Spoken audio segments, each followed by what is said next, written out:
Bonjour Mehdi. Comment vas-tu aujourd'hui? Eh bien, je vais bien. Ah ben, c'est bien. Bonjour à vous qui nous écoutez. Merci pour votre fidélité. Nous laissons toute la place à Luc. Là, de quoi tu nous parles aujourd'hui, Luc? Les 10 lépreux. La semaine dernière, c'était un lépreux, aujourd'hui, c'est 10. Un lépreux pour en cacher un autre. Oui. Aussi. Et là, donc, 10. Mais là, ils sont 10. D'accord. Ils sont 10, c'est l'évangile 10 et l'évangile de Luc. Jésus se rendant à Jérusalem, passait entre la Samarie et la Galilée. Comme il entrait dans un village, 10 lépreux vinrent à sa rencontre. Se tenant à distance, ils élevèrent la voix et dirent « Jésus, Maître, aie pitié de nous. » Déjà, Luc, par rapport au premier lépreux, il y a une distance déjà. Ils sont là. Ils respectent la distance imposée par la loi. Oui. Donc, ils font corps dans leur impureté rituelle, je rappelle, Et impureté distance rituelle, avec Jésus. Avec Jésus. Et Jésus, Maître, aie pitié de nous. On va redétailler ça parce qu'il y a Jésus, Maître, et la notion de pitié. Aie pitié de nous. Dès qu'il les eut vus, il leur dit « Allez vous montrer au sacrificateur. » Et pendant qu'ils y allaient, il arriva qu'ils furent guéris. J'ai une question, Luc. Oui. Aujourd'hui. Hein. Donc, pourquoi Jésus ne les guérit pas maintenant, mais il leur dit, allez vous montrer au sacrificateur, et pendant qu'ils y allaient, il arriva qu'ils furent guéris. Il éprouve leur foi, comme on avait vu avec l'officier du roi. Oui. Jésus éprouve leur foi, il part sur une parole. Allez vous montrer. Pourquoi? Parce qu'ils l'ont appelé maître. Jésus, c'est le nom du sauveur. Oui. Maître, si c'est le maître, quand le maître parle, On agit. les choses suivent. Oui. Un bon maître, s'il a de l'autorité, donc c'est eux-mêmes qui le reconnaissent qu'il est maître. Donc Jésus peut se permettre, entre guillemets, d'éprouver leur foi. Oui. Puisque je suis le maître, faites ce que je vous dis. C'est vous-même qui m'appelez comme ça. Il faut faire attention comment on appelle le Seigneur. Tout à fait. On dit Seigneur mon Dieu. Seigneur mon Dieu. Alors, pourquoi tu joues au loto comme si le hasard était ton Dieu et que c'est lui qui allait te donner de l'argent? Seigneur mon Dieu. Pourquoi tu dis à ta femme, tu es ma princesse, je ne pourrais pas vivre sans toi, etc. Si c'est Jésus qui est ton Dieu, Seigneur mon Dieu. C'est aussi tirer les conséquences de ce qu'on dit. Et pourquoi il a fait, pourquoi Jésus il a fait comme ça de les guérir sans leur présence? Pour qu'il y ait une suite. D'accord. Il n'y aurait pas la suite qu'on va lire tout à l'heure si Jésus les avait guéris tout de suite. Il aurait pu le faire. Il l'a fait pour un, il peut le faire pour 10, il peut le faire pour 100, il peut le faire pour 1000. Le pouvoir de Jésus, je rappelle ce que Jésus a dit, ce qui est impossible aux hommes est possible à Dieu. Bon, si Jésus a multiplié les pains pour 3000 hommes, sans compter les femmes et les enfants, il peut guérir aussi 10 000 personnes en même temps. Tout à fait. S'il le veut. Voilà, on y revient. S'il le veut. Jésus, Maître, ait pitié de nous. Donc là, le levier qu'ils essaient d'actionner chez Jésus, c'est la pitié, ou la compassion, et pitié de nous. Donc c'est sur ce terrain-là. Le lépreux qu'on a vu la dernière fois, c'est sur le terrain de la volonté. Si tu le veux, tu peux me rendre pur. Là, c'est un autre levier. Aie pitié de nous. Quelque part, tu veux dire qu'ils veulent l'influencer? C'est pas ça que je veux dire. Je veux dire, c'est que dans ma prière, qu'est-ce que je cherche à actionner chez Dieu? Est-ce que c'est son pouvoir? Est-ce que c'est sa volonté? Son amour? Est-ce que c'est son amour? Est-ce que c'est sa vérité? Est-ce que c'est sa connaissance de toutes choses? Voilà, c'est qu'est-ce que je cherche à actionner en Dieu. Et quand on s'examine nous-mêmes, chaque fois que l'on prie, on cherche à actionner une qualité de Dieu. Laquelle? Dans ce cas-là, c'est sa bonté. Dieu est compatissant. Et pitié de nous. Donc la compassion de Dieu, c'est nous accompagner dans nos galères, mais elle peut aller jusqu'à nous sortir de la galère. Tout à fait. Et là, c'est ce qu'il demande. Aie pitié de nous. Éventuellement, peut-être ces 10 lépreux croyaient que Dieu les accompagnait dans leur souffrance. Oui. Mais là, ils allaient un peu plus loin, même beaucoup plus loin. Tu peux nous en sortir, avec la responsabilité que ça impose.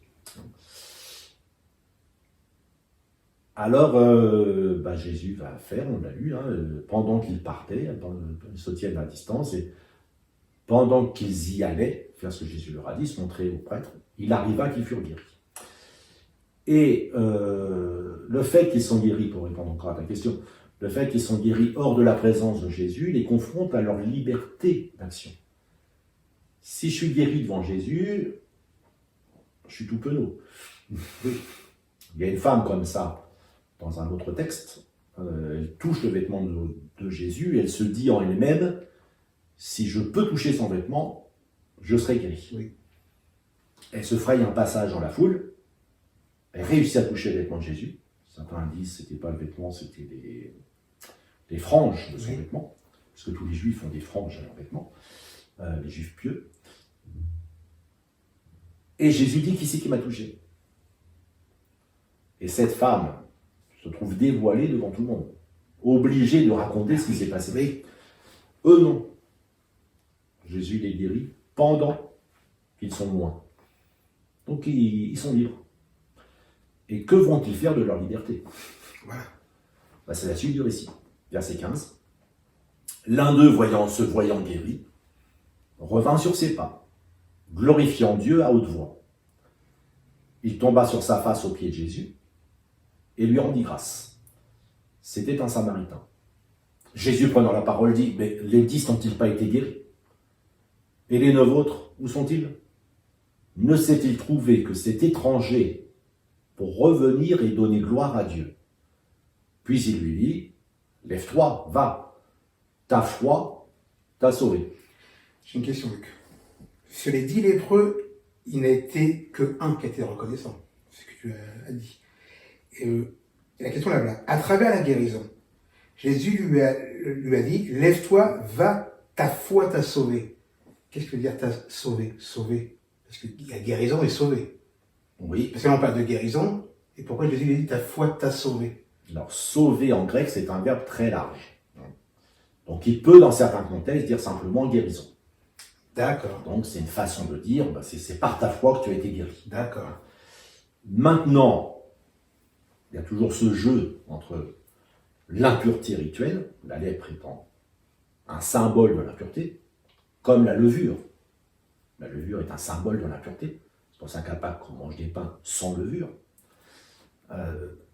Donc, c'est aussi une façon de dire, au-delà de ta lèpre, il y avait des péchés. Ta foi t'a sauvé. D'accord. Donc, le fait qu'il revient vers Jésus, la guérison que Jésus lui a donnée, mais la purification, parce que la lèpre, on ne parlait pas de guérison, mais de purification, prend encore, dans notre mission, j'ai parlé d'épaisseur de la foi. Ça donne de l'épaisseur. D'accord. Et les 9 autres, par contre? Les 9 autres, c'est là que Jésus s'étonne. Mais non seulement les 9 autres étaient probablement juifs, purs juifs, oui. Alors que lui, c'est un Samaritain. Oui, c'est un étranger. C'est un étranger. Voilà. Donc c'est celui qui n'est pas considéré comme juif, même s'il est sur le territoire d'Israël. Et Jésus insiste, ne s'est-il trouvé que cet étranger pour revenir et donner gloire à Dieu. Voilà. Donc ça veut dire que les autres ne se sont pas souciés de donner gloire à Dieu. On dit que je suis guéri, hop, c'est normal. C'est tout ce que je voulais, quoi. C'est normal, Dieu fait des miracles. Si Dieu ne fait pas de miracle, en quoi il est Dieu? Voilà.